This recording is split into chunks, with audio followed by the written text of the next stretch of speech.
Okusooka nebaziza leader waffe wa tiimu yaffe ya Parliament Right Honorable Joel Ssenyonyi ne tiimu yonna gy'akoze nayo okufulumya budget yaffe eno etali nnene nnyo naye ate ng'efokasinga ku bintu ebiyamba abantu ng'egoberera n'omulamwa ogusitula eddembe ly'abantu si kweyagala bweyagazi naye n'oku-enjoyinga oba okunyumirwa oba okweyagalira mu bintu ebyo bye basaanira okweyagaliramu mu mateeka. Naye okusingira ddala obubaka bwange wakati mu kubeebaza olw'okuvaayo ne budget eno ennungi n'ebirowoozo ebirungi mbajjukiza abakulembeze baffe nti ebirowoozo ebirungi tujja nabyo bibadde nga bireetebwa naye ekizibu kye tulina nti ebirowoozo bikoma kuleetebwa. Ekizibu ekisinga ekya Uganda ye Nakyemalira Yoweri Museveni nga ye sente z'eggwanga zonna azimalira mu kwekumira mu buyinza kugulirira abakulembeze bamwetoolodde na kunyigiriza abantu. So ekizibu kye tulina okusooka okugyawo ye Nakyemalira Museveni, then tubeere n'eddembe ebisaasanya sente za Uganda si mu kwejalabya naye mu kutereeza ebyo ebisaana okutaasa abantu ng'amasomero ng'amalwaliro n'ebirala bifaanana bwe bityo. Ensonga eno nene egireducinga ku muntu omu. Ensonga gye mbadde sikonyeeko ensonga y'enguzi ekutte ejjembe newankubadde omu ku ffe naye yalisanga mu nsonga eyo naye abamukulira bye basinga okulya enguzi okugeza sipiika waffe wano sipiika wa Palamenti ya Uganda ye Nakinku mu kulya enguzi.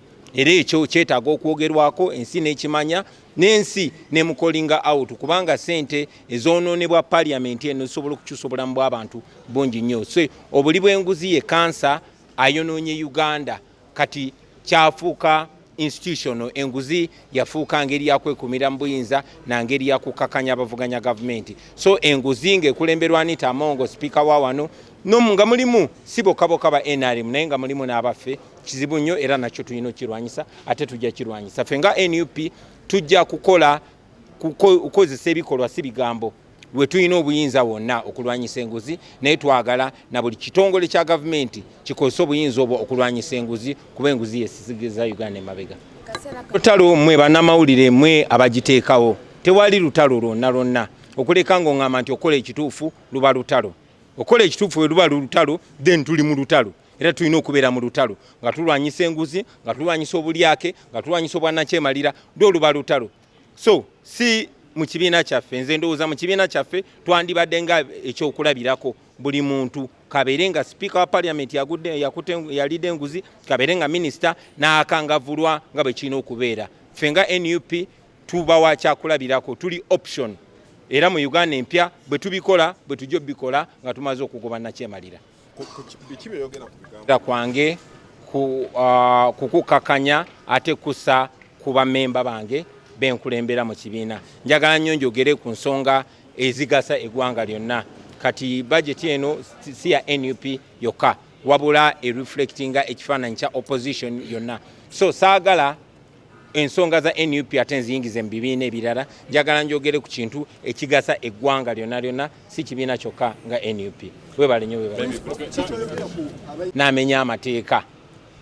Bwe wabaawo obumenyi bw'amateeka nga waliwo evidence oba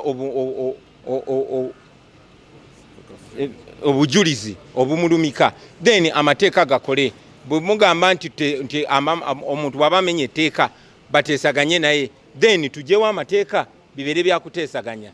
Baganda baffe abaasibwa mu makomera tebalina musango n'olw'ensonga eyo balina okuyimbulwa embagirawo awatali kakwakulizo kuba tebalina musango. Bwe baba balina omusango baleetebwe mu kooti bavunaanibwe omusango gubake muvi oba bagusinge bejjeerere. So si kuteesaganya nabo. Eyo enkola ya kiyeekera tetukkiriziganya nayo tukkiriziganya mu nfuga ey'amateeka era bwe tunatwala obuyinza y'enfuga gye tujja okutambulirako.